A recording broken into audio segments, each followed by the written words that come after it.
निर्माण के लिए तीर्थ क्षेत्र के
हमारे साथ इस समय उपस्थित हैं सलेमपुर विधानसभा के सम्मानित विधायक माननीय काली प्रसाद जी। सबसे पहले तो ये जो कार्यक्रम आप लोग कर रहे हैं इसके बारे में थोड़ा सा हमको बताइए, फिर मैं आगे करता हूँ। ये जो हमारे 492 वर्ष से हमारे माथे पर लगा हुआ जो कलंक का टीका था उसको हम मिटाने के संकल्प से निकले हैं।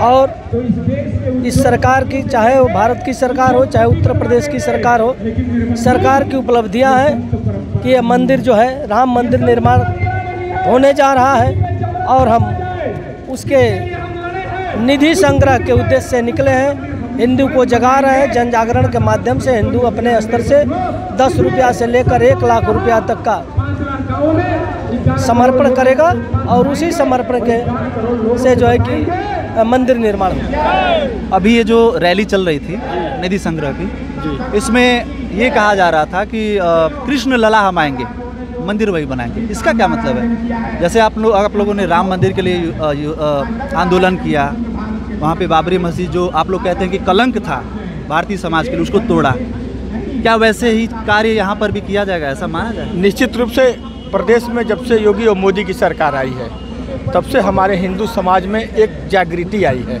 और अपेक्षा बढ़ी है कि जैसे मोदी जी ने राम जी के मंदिर का पुनरुद्धार कर दिया, जिस तरह से मंदिर मुद्दे को ख़त्म कर दिया, उसी तरह से ये कृष्ण जी का भी मोदी जी उद्धार करेंगे। निश्चित रूप से ये सराहनीय कदम होगा और युवाओं में एक उत्साह है, एक नया भारत का सपना देख रहे हैं। भारत जो है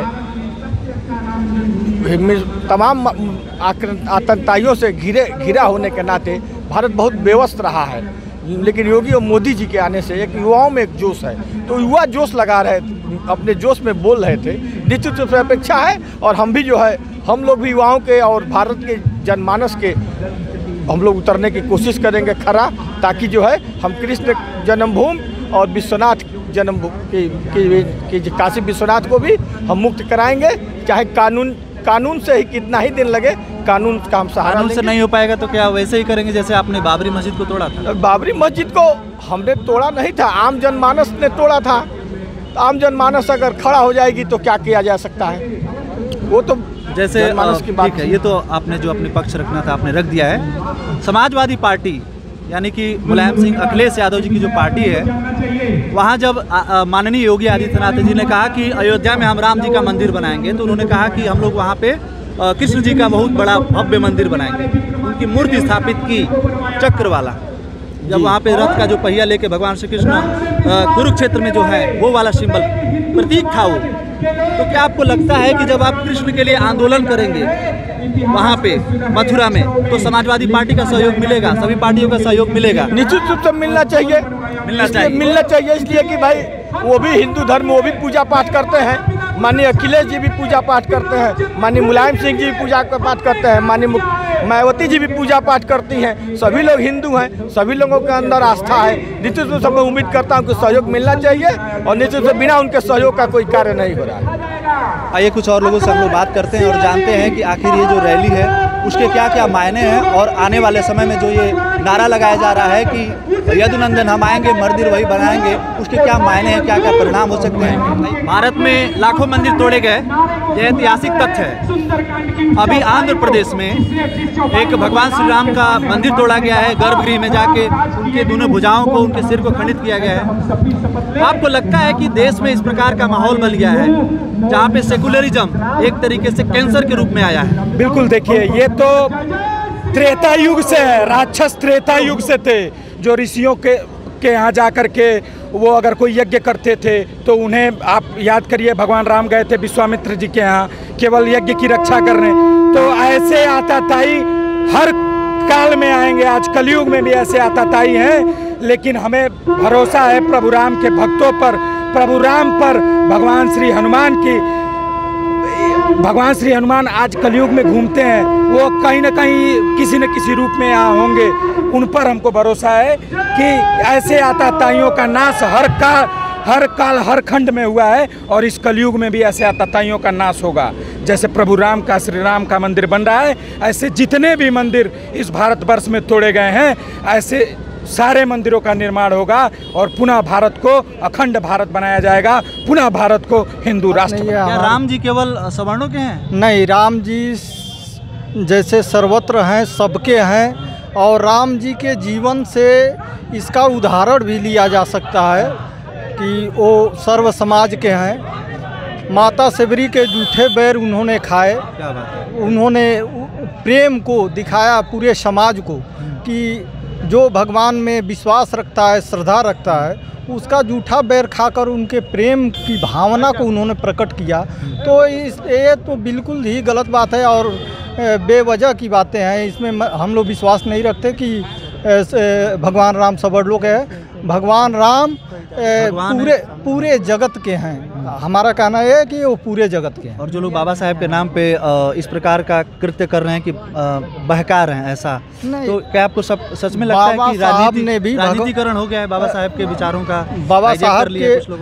बाबा साहब के बारे में ऐसा जो भी बोलते हैं, उनको बाबा साहब को बढ़िया से पढ़ना चाहिए, उनके जीवन को देखना चाहिए। तो उनके विचारों का जो लोग राजनीतिकरण कर रहे हैं, वो उनके सम्मान के साथ मुझे लगता है कि खिलवाड़ कर रहे हैं। बाबा साहब अम्बेडकर पूजनीय हैं, भारत के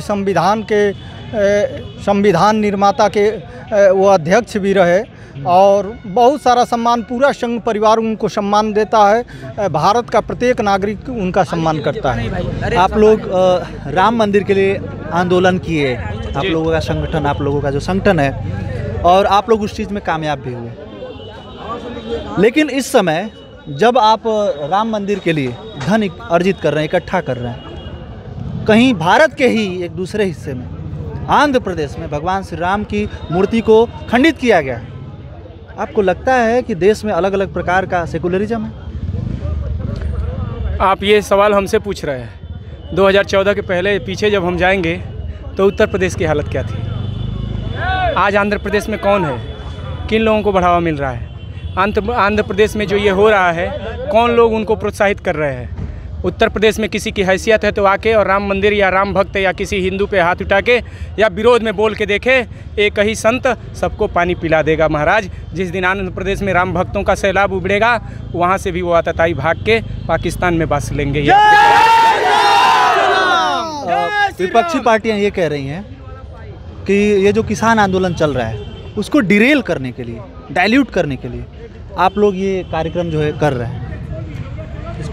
विपक्ष तो इसके पहले भी कहा करता था कि ये जब चुनाव आता है, रामलला हम आएंगे, मंदिर भव्य बनाएंगे, पूछते हैं। अब 2014 के बाद उनको कुछ नहीं बोल रहा है, तो मेरे उस गरीब किसानों को भड़काने का काम किया जा रहा है। यदि विपक्ष में इतनी ताकत थी तो 2014 के पहले बसपा, सपा, कांग्रेस को समर्थन कर रहे थे। क्यों नहीं 2-2 हज़ार रुपये उन किसान भाइयों को दे करके उनको मजबूत करने का काम विपक्ष कराया? लेकिन संसद में विपक्ष का कोई बेईमान नेता ये नहीं कहता था कि किसानों के खाते में इस तरह का भी धन जाना चाहिए। यदि किसी ने कहा तो गरीब चाय वाले का बेटा चाय बेचने वाले ने कहा कहीं किसी किसान का नुकसान नहीं हो रहा है, कुछ है तो उस पर सरकार लगी है, वो सरकार का विषय है, संतुष्ट हो जाएंगे सभी किसान। भगवान राम मेरे हैं, भगवान कृष्ण मेरे हैं, परशुराम जी आपके हैं, मेरे हैं, इस प्रकार की राजनीतिक एक माहौल खड़ा कर दिया गया है देश में।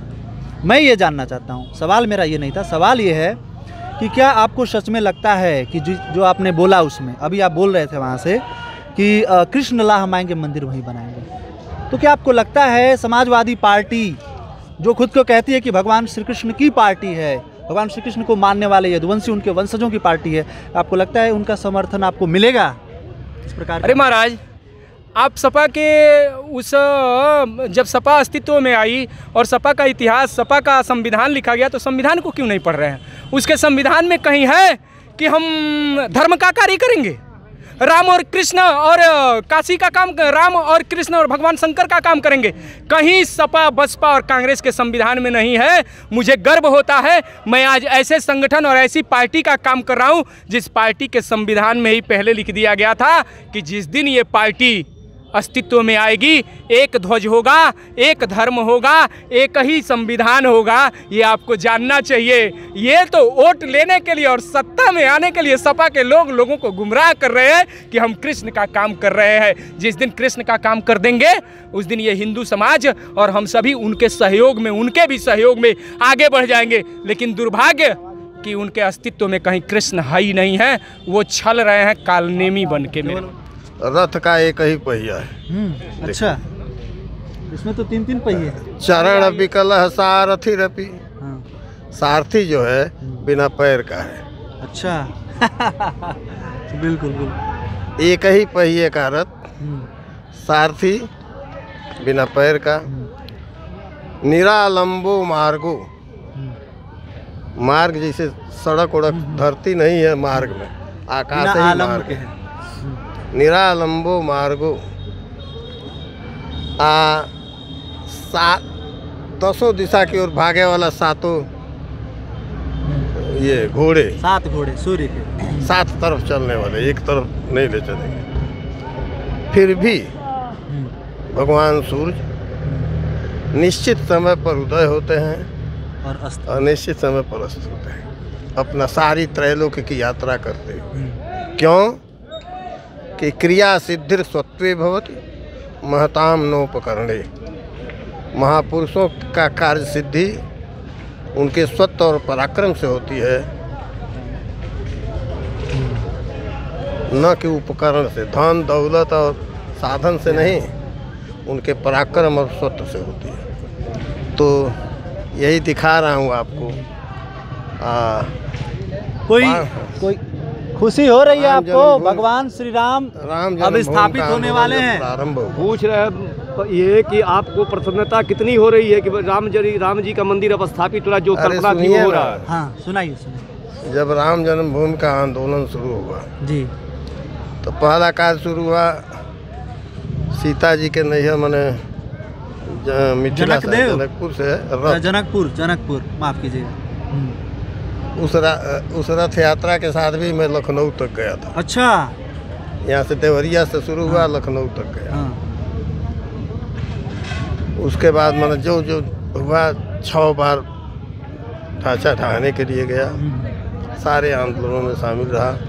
6 दिसंबर को जब ढांचा ढहा गया तो उसको ढहा करके एक ईंटा भी ले आया मैं। अच्छा, और हमारे साथ मैंने पूरे सलीमपुर तहसील से 2-1 आदमी थे हमारे साथ, ये जो अभी खड़े हैं यहाँ हृदयानंद जी। ये हृदयानंद जी हमारे साथ ही, ये हमारे साथ थे वहाँ। अच्छा, वहाँ भी गए थे। ये सारी तपस्या जब पूर्ण हुई, वहाँ मंदिर बनने जा रहा है, बन रहा है, बनने जा रहा नहीं, बन रहा है। हाँ। तो मुझसे अधिक प्रसन्नता किसको होगी? सही बात है। मेरी सारी तपस्या मेरे सामने ही पूर्ण हो रही है, तो इससे बढ़कर प्रसन्नता की क्या बात है? 67 बार जेल गए महाराज। अच्छा, वो मेरा स्वप्न साकार हुआ। तो जब आप लोग आंदोलन कर रहे थे उस समय जेल भी गए होंगे? बस्ती जेल में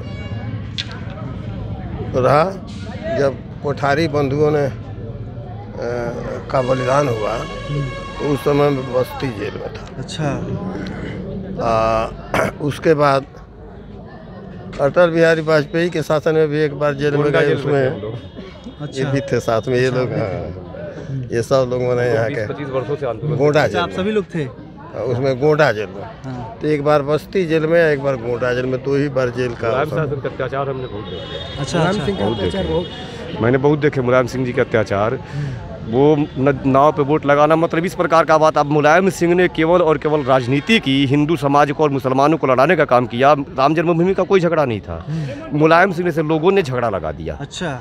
वो तो कहते हैं कि वो समाजवादी हैं, सभी समाज के समाजवादी लाल टोपी पहनने से कोई समाजवादी हो सकता है क्या? समाजवादी तो राम स्वयं थे। राम से बड़ा समाजवादी और कृष्ण से बड़ा समाजवादी कौन हो सकता है? समाज को विभाजित बनाने का समाज, मुलायम सिंह जी ने जातियों को सीढ़ी बनाया सत्ता प्राप्ति के लिए और अपने घर भर को धन संग्रह करने के लिए। और आप राजनीति में उठा के देख लीजिए कि आज की जो वर्तमान की आपकी सरकार है, उसमें योगी जी हो या मोदी जी हो, अपने परिवार में उनका कोई विधायक है, उनका कोई सांसद है? नहीं है किसका सांसद? मुलायम सिंह जी के पूरे घर भर सांसद। मायावती जी ने पैसा कमाया, मतलब सीढ़ियों को उन्होंने जातियों को सीढ़ी बनाया सत्ता प्राप्ति के लिए। देश का कल्याण, क्या कल्याण हो गया देश का? अभी मोदी जी आए हैं, 370 समाप्त हुआ। जो समस्याएं थी, जिसको आप कहते थे कि हम झगड़ा लगाते हैं, ये लड़ते हैं झूठ-मूठ का, उन सारी समस्याओं का समाधान मोदी जी ने किया, वर्तमान की सरकार ने किया। 370 समाप्त हुआ। घुसपैठ रोकने के लिए NRC आया। राम मंदिर का झगड़ा था, ये कहते थे कि झगड़ा लगा रही है तो आंदोलन करेंगे, राम आएंगे, मंदिर वहीं बनाएंगे, तारीख नहीं बताएंगे। हमने तारीख भी बता दिया, सब किया। तो ये इनका एक ही, ये जो आपने भी आंध्रा की चर्चा की कि आंध्रा में पैसा हो रहा है, ये सबके सब वो हैं जो भारत को लूट लेना चाहते हैं, जनता को बर्बाद कर देना चाहते हैं। उनको केवल और केवल मान सिंह के मानस पुत्र हैं। ये जय सिंह के मानस पुत्र हैं। जय सिंह के मानस, ये केवल और केवल इनको सत्ता चाहिए। आपको याद होगा कि शिवाजी का विरोध हिंदुओं ने ही किया था। उसमें यह था कि जब शिलान्यास 89 में बूटा सिंह के समय था तो हम सारे लोग अयोध्या में थे। स्थिति यह थी कि शिलान्यास नहीं होगा। अच्छा। लेकिन हमारे संत बूटा सिंह क्या थे उस समय? गृह मंत्री। अच्छा। भारत सरकार राजीव गांधी। हाँ, और पूरे देश के संत जुटे हुए थे। ये तय हो गया था कि पूरे प्रशासनिक से कि शिलान्यास नहीं हुआ। लेकिन सारे संत और जन समुदाय ने यह निर्णय लिया था कि कुछ भी हो जाएगा, शिलान्यास होगा ही। महाराज जी, हम लोग 5 बार मनकापुर में और शिलादान में जेल में रहे हैं 15 दिन। अच्छा। एक महीना। हाँ, एक महीना। हम लोग 10 बार जेल में रहे हैं। 18 किलोमीटर। हम तो इस राम जन्मभूमि में 84 से लेके उस बार हम लोग तो एक महीना जेल में और 5 बार रहे हैं। और सारे आंदोलनों में मेरा जीवन का सबसे सुखद क्षण है कि मैं 84 से लेकर और आज तक 10 जो आंदोलन हैं, मैं स्वयं अयोध्या में उस कार्यक्रम में शरीक हूँ।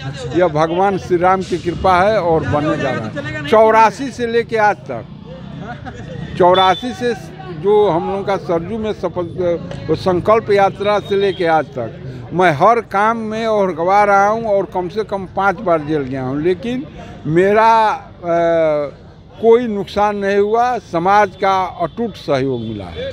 धन्यवाद।